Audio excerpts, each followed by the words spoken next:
Because of the amount of soil, of clay in the soil in my backyard, I have built containers that are anywhere from about 6 inches to about a foot in height, and I fill them up with a mixture of soil, compost that I create, and other miscellaneous and sundry.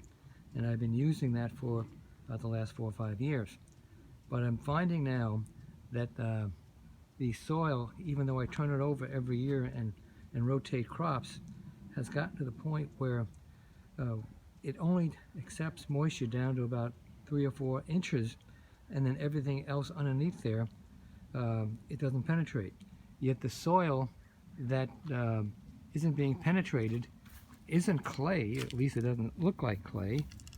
It looks more or less like this. It's sort of a light gray brown and loose, and the containers are open to the bottom, to the ground, so they do pick up some vegetation growing through roots and whatnot on the bottom. But just as an example, I'll pour some water onto some soil that I removed from one of the containers.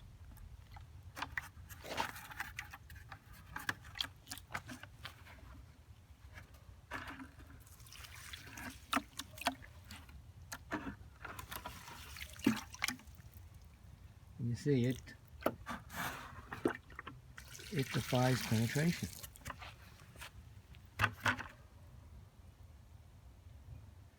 And that water, instead of running in, has just run off. And if I get the shovel,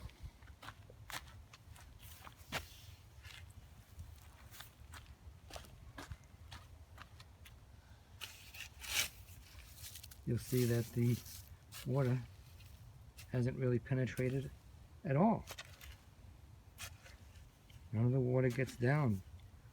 Is all of that soft soil, and it's just preventing water from getting on through. So I don't know what that soil is and how I can fix it, but I would appreciate anybody's thoughts that you might have on this subject. Thank you very much.